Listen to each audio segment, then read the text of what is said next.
We are not in the future, this is present-day Valencia.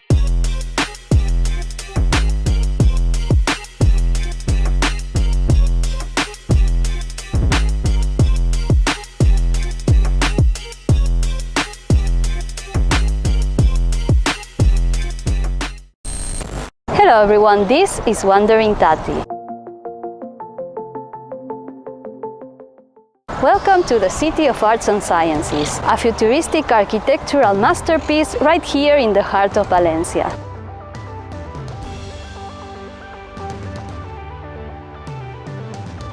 Today we'll take a closer look at each of the iconic buildings that make up this incredible complex.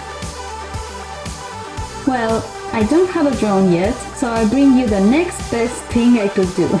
These miniatures of each of the buildings I found in the city center with the occasion of the City of Arts and Sciences 25th anniversary.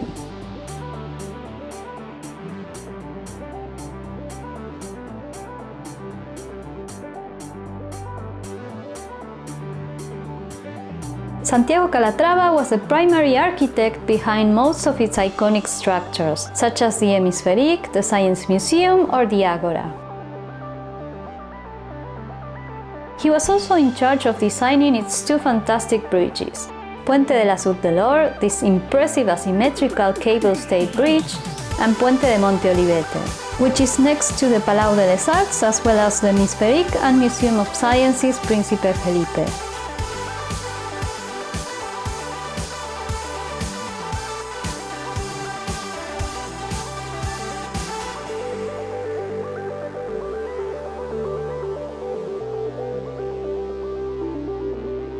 Just to mention, you can find a cafe looking at the artificial lake, plus some stalls selling a variety of food around the complex.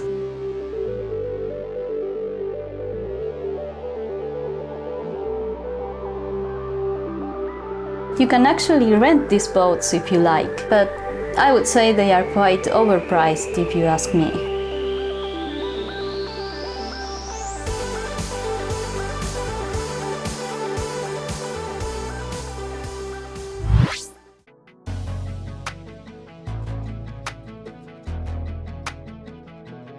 Our journey begins with Hemispherique, this wonderful structure behind me.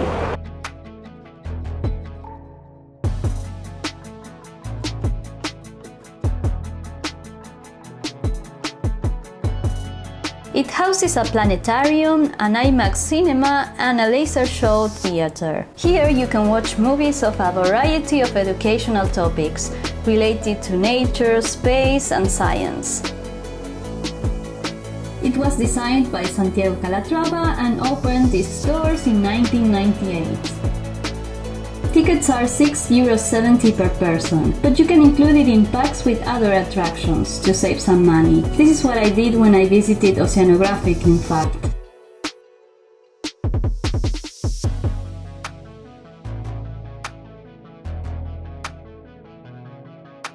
By the way, shout out to this kind guard who realized I was filming and moved away from the shot.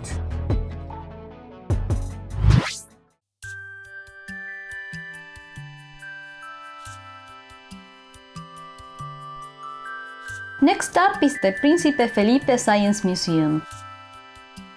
A colossal structure resembling the skeleton of a whale.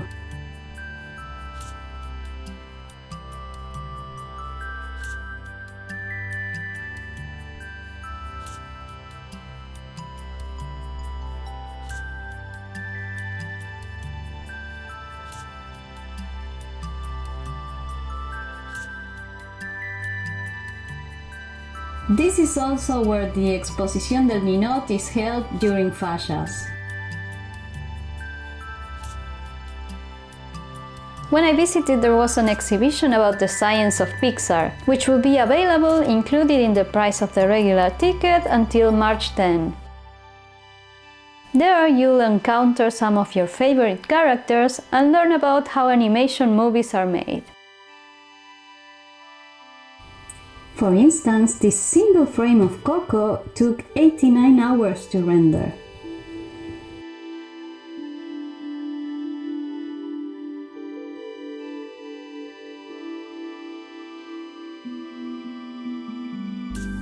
It offers interactive exhibits and hands-on experiences, making science accessible and engaging.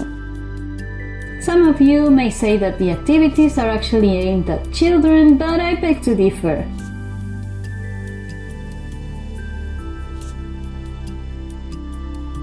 The museum was first opened to the public on the year 2000. Tickets are €6.70 per person. And again, you can combine it with any other of the attractions so as to save some euros, which I would highly recommend.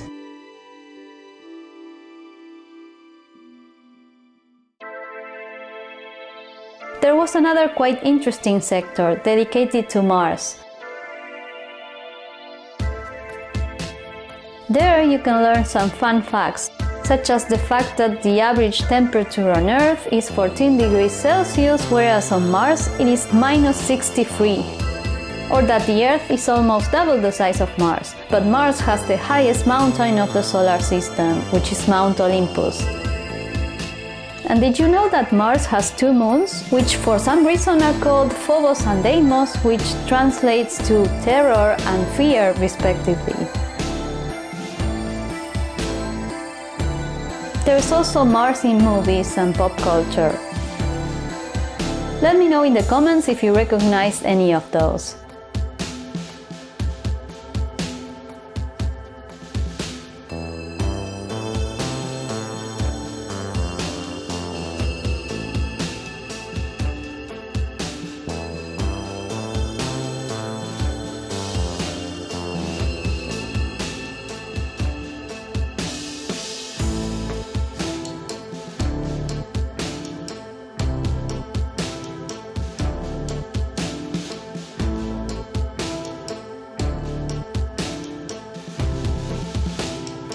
Among the things you can find in the museum, there's this pendulum of Foucault and this huge representation of the DNA.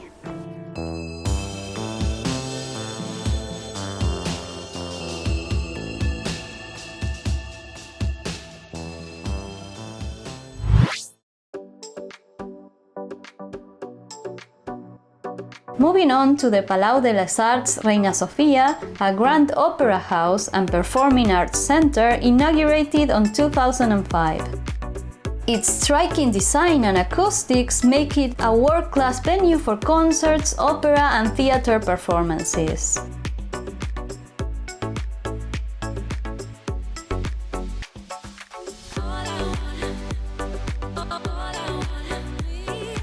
An impressive feature this construction has is its long tub starting from the ground and going above the whole building.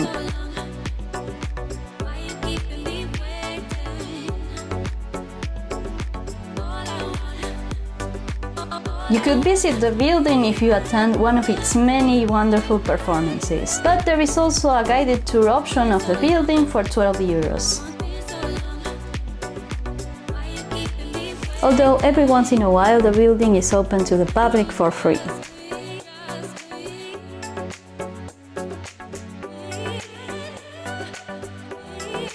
Now let's go inside.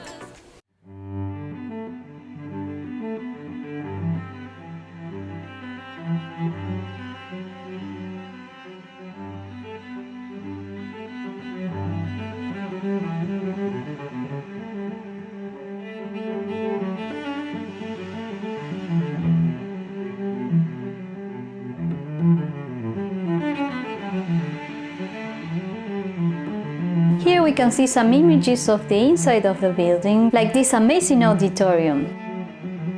I really hope I get to see a performance here soon.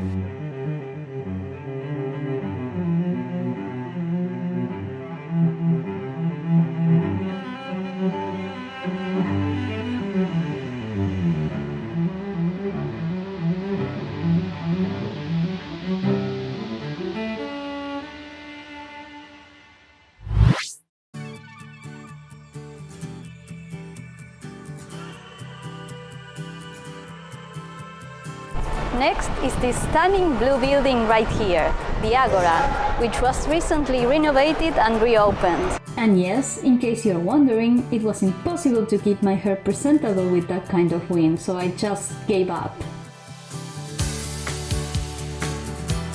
The Agora was inaugurated in 2009.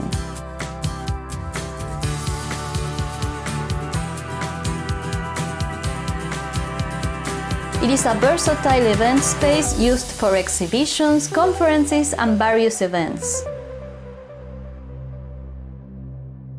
Its innovative design incorporates a retractable roof, allowing for both indoor and outdoor gatherings.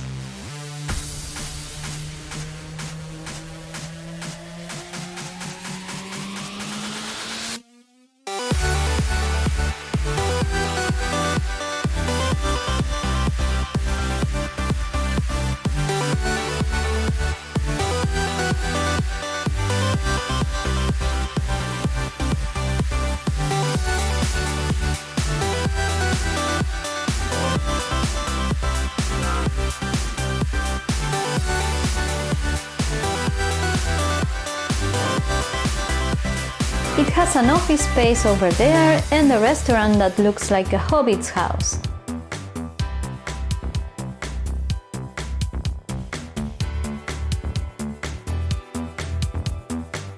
And as you can see, the menu from the restaurant is 15 euros per person at noon.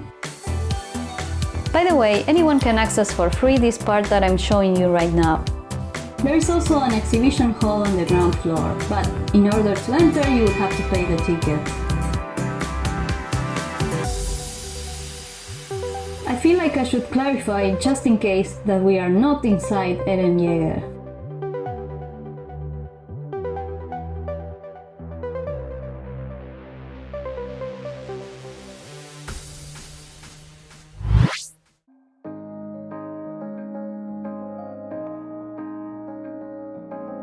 Now let's dive into the Oceanographic, the largest aquarium in Europe. The aquarium was opened to the public in 2003.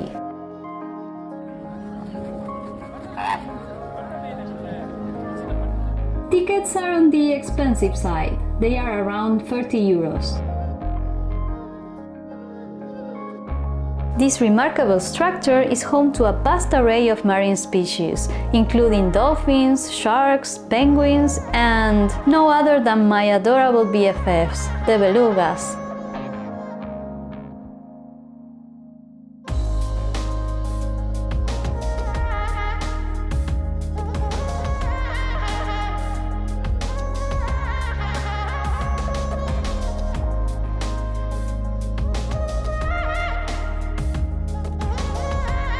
Look at them playing, they are so lovely. I really hope I get to visit them again soon.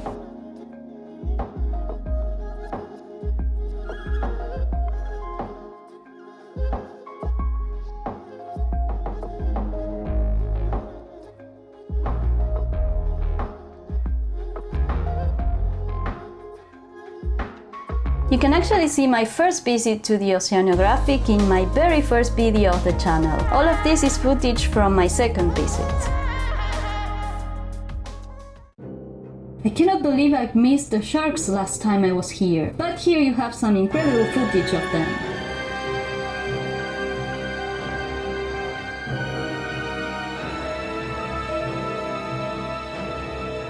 You know, gray sharks migrate for thousands of kilometers due to water temperature and the availability of food.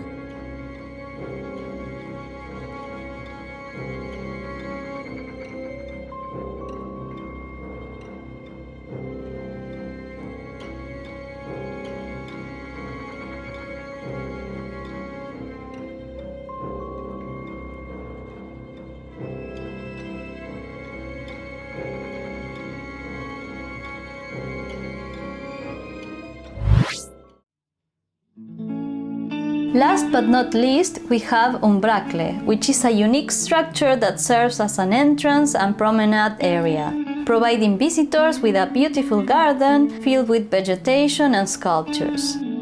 You can also hear the many birds that are flying around.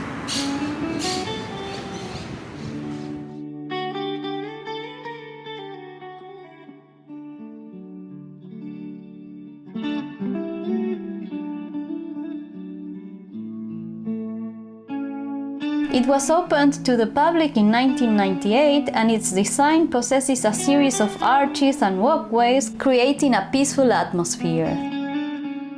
You'll have wonderful views of the complex from here, so it's a great place to sit down and relax after walking through all the other buildings.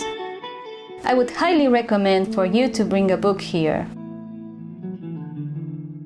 The City of Arts and Sciences is not only a marvel of modern architecture, but also a symbol of Valencia's commitment to science, art, and cultural enrichment.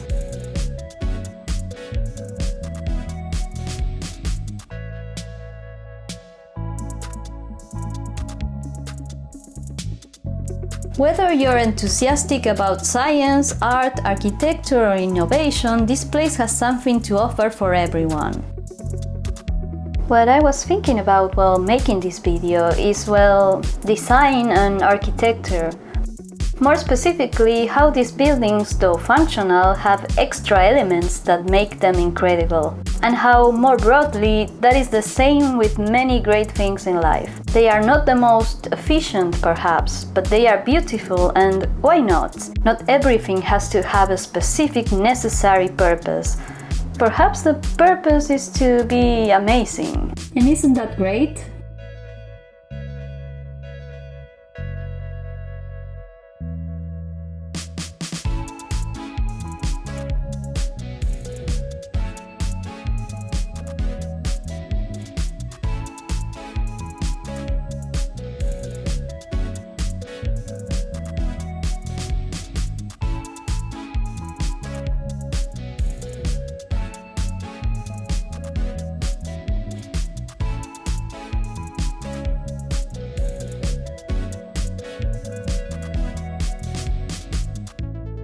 So that is all for my video. I really hope you liked it. If you did, please remember to like, share and subscribe to support the channel. Anyway, thanks a lot for watching. Until next time!